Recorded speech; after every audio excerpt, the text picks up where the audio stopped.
Wait. Who said that? Eisenhower. Well, yeah, I mean, it's hard not to trust him. So wait. Never been so pessimistic were his actual words. Boy, yeah, that makes me feel the same. Huh? Oh yeah, happy Thanksgiving. All right, yeah, gobble gobble. Okay, see ya. November 26, 1950. Douglas MacArthur's huge UN offensive begins this week. But guess what?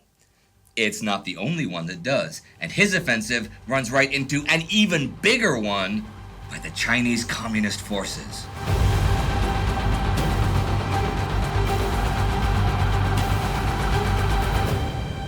I'm Indy Neidell, and this is the Korean War.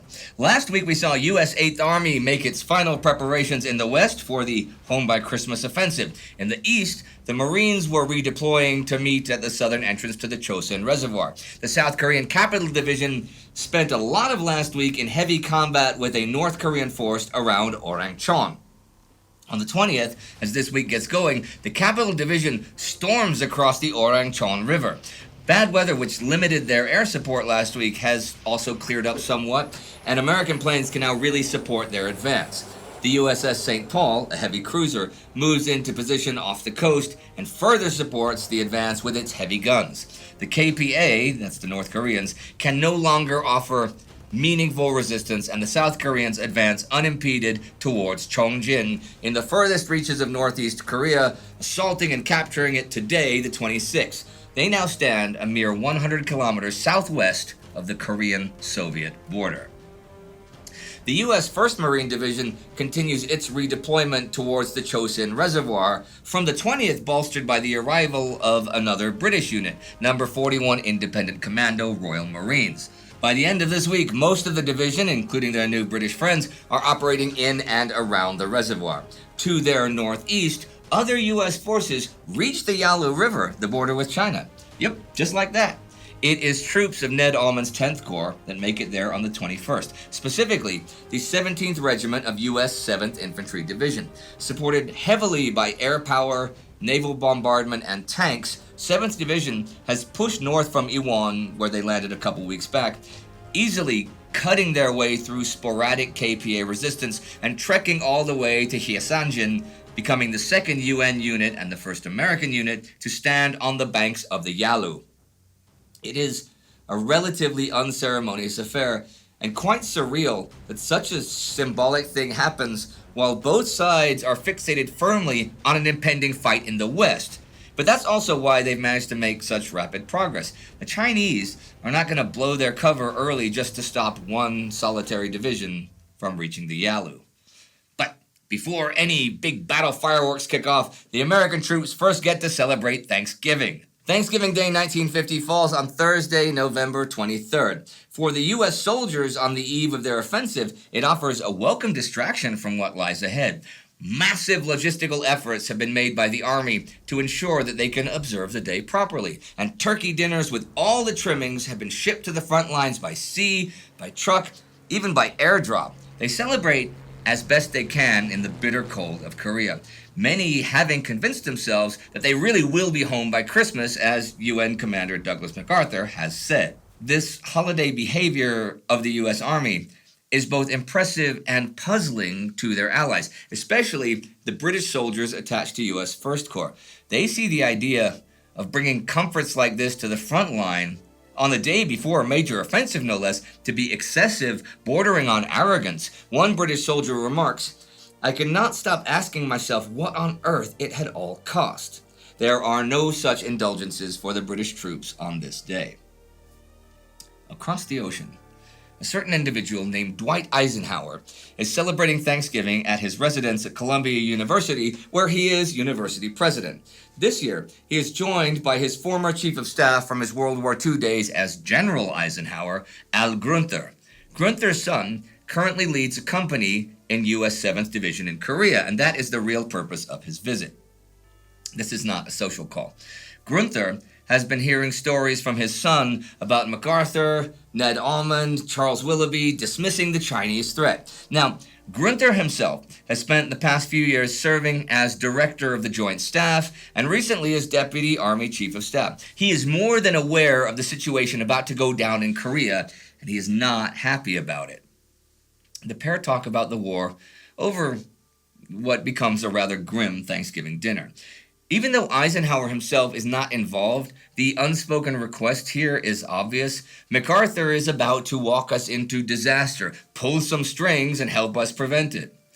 When Grunther leaves, Eisenhower turns to his son John and remarks, "I've never been so pessimistic about war in my life." But there is very little that Eisenhower can do at this moment, even if he actually wanted to sidestep the chain of command and somehow take matters into his own hands. The die has been cast. The next day, November 24th, the UN offensive begins. That morning, MacArthur does the rounds, visiting his corps and division headquarters. He wants to show his face, speak to the commanders, and give his troops a morale boost ahead of the offensive. He is accompanied by 8th Army Commander Walton Walker to the 9th Corps headquarters, along with Walker's aide Joe Tyner and Walker's pilot Mike Lynch. MacArthur repeats his promises of home by Christmas and speaks to 9th Corps Commander John Coulter with positivity and optimism, telling him that the moment his troops reach the Yalu, that he should let them know they're coming home. When MacArthur flew off, he left Walker behind on the airstrip. It was not a good moment for the 8th Army commander. His forces were going forward, and he was very unhappy about it. They were cut off from 10th Corps on the east, they were spread too thin, and the farther north they ventured, the thinner they were. Only an ROK Corps protected their eastern flank. It was a very good time to be nervous. Walker watched MacArthur's plane take off, and then in front of both Tyner and Lynch, he simply said, "Bullshit." It stunned them both. First, because Walker never challenged MacArthur, and second, because he never used profanity. Walker then suddenly decides he wants to visit 24th Division headquarters instead of going back to his own. When he gets there, he finds John Church, who we've seen before, the division commander. He gives him a message to give to Dick Stevens, commander of the 21st Infantry Regiment, who are to lead the drive. "You tell Dick, the first time he smells Chinese chow, to pull back immediately." The offensive kicks off later that morning. Frank Milburn, commander of U.S. 1st Corps, sends his divisions northwest. The U.S. 24th Division towards Cheongju, and the ROK 1st towards Taechon. The ROK is the South Koreans. The British 27th Commonwealth Brigade is the reserve. John Coulter's 9th Corps advances on 1st Corps' right. The Turkish Brigade is their reserve, and the U.S. 25th Division pushes towards Ulsan, and U.S. 2nd Division up the Chongchon River Valley in the direction of Huichong. To their east, the ROK 2nd Corps sends the ROK 7th and 8th Divisions in line with 9th Corps to their west, while keeping ROK 6th in reserve, securing 8th Army's flank. U.S. 1st Cavalry Division serves as overall 8th Army Reserve. The offensive begins smoothly, making good progress towards both Cheongju and Taechon on day one, and U.S. 24th Division takes Cheongju the next day. Pike Sun-Yup's ROK 1st Division encounters stiff resistance at Taechon, but does end the 25th only a few kilometers south of it. The 25th Division advances towards Ulsan and makes good progress, advancing about 7 kilometers to 25th. At that rate, they're on schedule to reach Ulsan by tomorrow, the 27th. The 2nd Division, to their right, push up a few miles through the Chongchon Valley, basically in line with the 25th Division's own advance. To their east, the ROK 2nd Corps makes good ground too.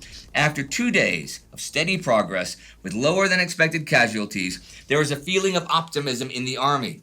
Maybe American intelligence has been right after all. No, it has not. Intelligence from 8th Army's G2 officer James Tarkenton has placed total enemy strength in Korea at around 48,000 on the morning of the offensive. In fact, the real number is more like 400,000 than it is 40,000. Facing down 8th Army from west to east are the Chinese 50th, 66th, 39th, 40th, 38th, and 42nd Armies.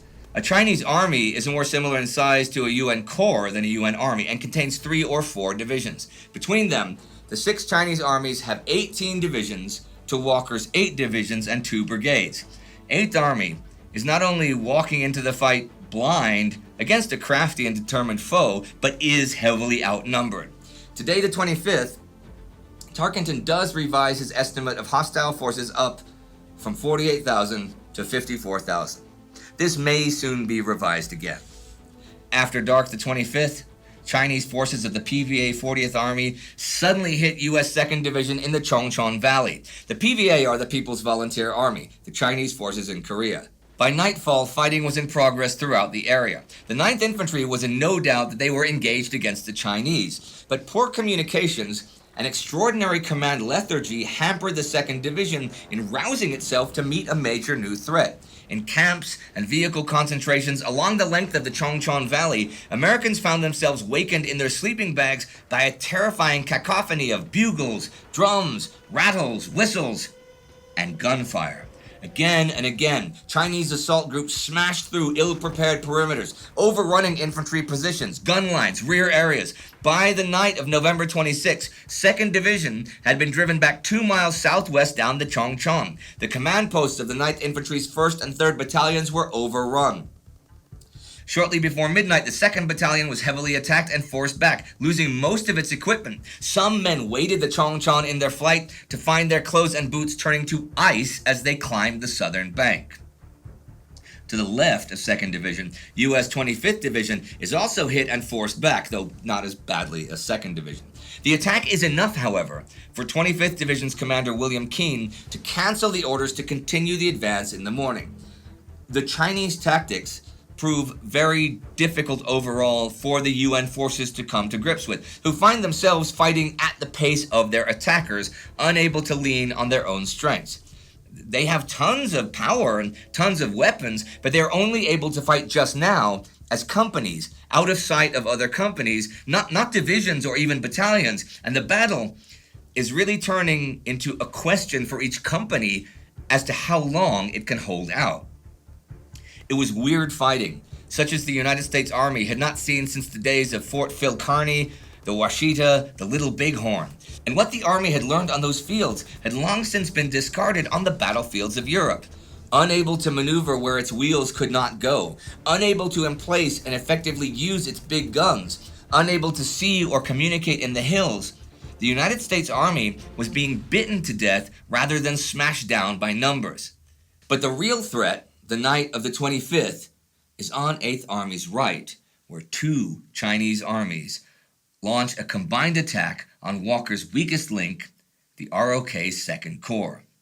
The Chinese 38th and 42nd Armies launch an overnight assault on the ROK positions, and things there have not gone well at all for the UN forces. Reports don't start reaching the Americans of the ROK failure till around noon the next day. And this is when the scale of the disaster bearing down on the UN forces really becomes apparent. Overnight, troops of the Chinese 42nd Army have simply marched around the ROK's right flank and struck positions 10 miles behind the front line, a couple miles east of Yongdong-ni. 2 Chinese regiments also penetrate the front line at the boundary between ROK's 7th and 8th Divisions and push south. By daylight, today the 26th, they've made it all the way to Tokchon and blocked the main supply route for the entire ROK Corps, as well as trapping a regiment in the town. These infiltration assaults are all accompanied by frontal pressure and attacks all along the line. The ROK simply do not have the men to react to the assault now going on both in front of them and behind them, and ROK's 2nd Corps dissolves.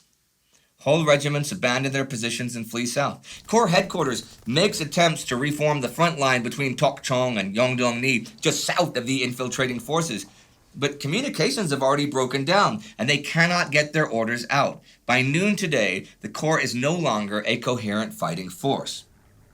The right flank of 8th Army is now wide open, with 2 full Chinese armies streaming through the gap. There is a real danger of the Chinese pushing all the way to the coast behind Walker's forces and trapping all of 8th Army in a pocket.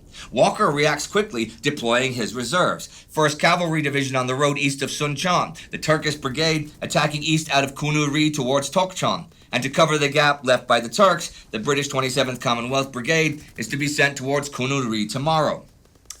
But here is the kicker. Even now, nobody seems to realize that a major Chinese offensive is underway. MacArthur's intelligence chief Charles Willoughby suggested that the Chinese would defend the line through the use of locally strong counterattacks in advantageous areas to slow the UN advance as much as possible. And this is something he now sticks to. Estimates of Chinese strength are revised today up to 101,000 from 54,000, which is getting warmer. But still, the idea that the Chinese are in the early phases of a major offensive designed to destroy rather than delay 8th Army is simply not considered. But that is what is happening. And the week ends. Fair progress from 1st Corps on the left and a disaster on the right. The Chinese have once again hacked their way through ROK 2nd Corps like it wasn't there. Now, the fate of the entire UN mission in Korea hangs in the balance, and the top brass don't even know it. The Chinese have not even begun to unleash their full strength on 8th Army. In fact, in some ways, it is more like they're playing with them. Colonel Paul Freeman has this to say, quoted in Max Hastings' The Korean War. They came tongue-in-cheek at first to see what we would do. Then they found what a thin line we had, how easily the South Koreans cracked. They saw what a pushover we were, that we would not even bomb across the Yalu. Then they became very aggressive, very bold, and stayed that way.